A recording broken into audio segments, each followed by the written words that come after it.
Hi, good afternoon. I'm John Southern. This is Talking Guitars, and today I'm talking with Donnie Fight, and we're going to do an episode about Donnie and about a lot of the other great ORU guitar players today. We're going to start talking with Donnie, though, about pickups in specific. We're going to talk about Donnie's Telecaster and about his single coil pickups. Donnie, I notice you're playing a Telecaster today.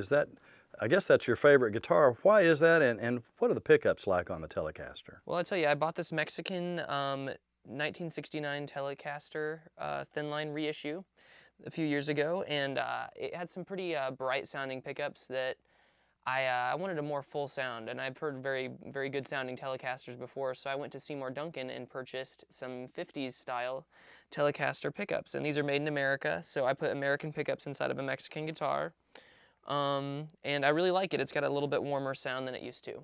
You know, I always think of the Telecaster as a lead riff guitar in a country western song.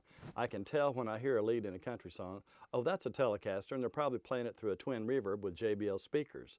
That's my prejudice on the sound of a Telecaster. Tell me what you do with your Telecaster. Well, I feel like the Telecaster is a really versatile guitar, and these pickups, you're not completely confined to country. And I like to play mine through a Class A amp and overdrive it quite a bit, so it works really good for like rock and roll. A lot of times I typically use like an Ibanez Tube Screamer or like an MXR Distortion 3 to push the output of the pickups a little bit. That's really cool. It also lets me use that driving sound on like a Fender amp as opposed to a Vox.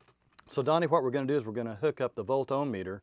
I've taken the outputs of the volt-ohm meter with alligator clips, and we're going to put them on your guitar cord on the positive and negative, and we're going to read the output of your single coil pickups. So Donnie, what we're reading is we're getting a 7,000 ohm resistance reading from your neck pickup in your single coil pickup in your Telecaster. Okay, Donnie, now we've read the rhythm pickup. Let's switch to your treble pickup on your guitar and see what the resistance is on that bridge pickup. The bridge pickup is now putting out 6,000 ohms, which is not as strong as the neck pickup is, but doesn't have to be because it's higher to the strings and closer placement. I see you got an SG here, and those are loaded with humbuckers. Tell me a little bit about those pickups. What do you think are some advantages of humbucker pickups over single coils? Today, Donnie, I'm going to talk about my Gibson SG. The SG was the small guitar, which was SG stood for.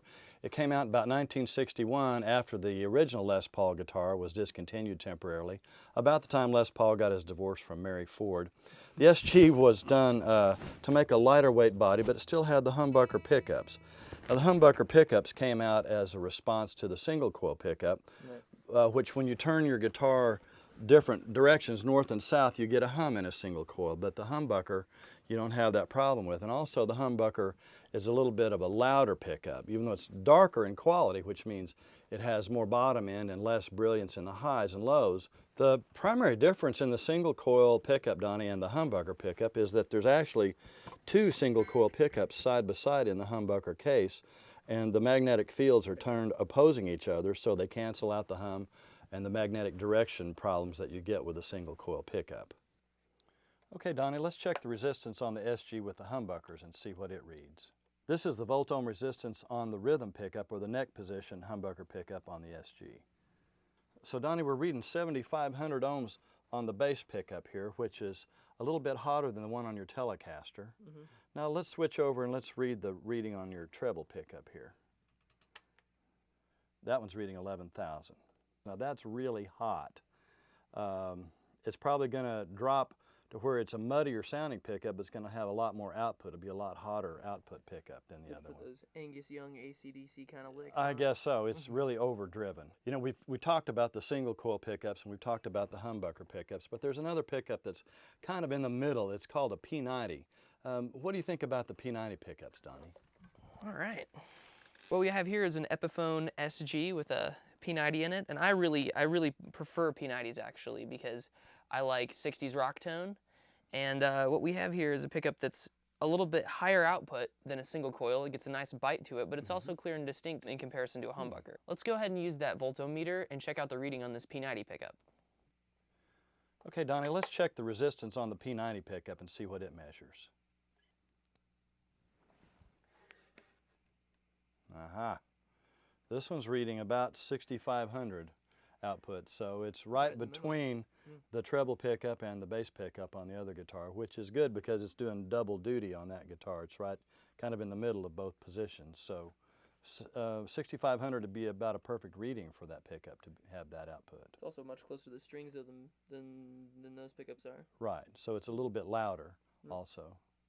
You know, we've compared all three styles of pickups today. We've talked about humbuckers and single coils from Fender guitars and the Gibson P90 single coil.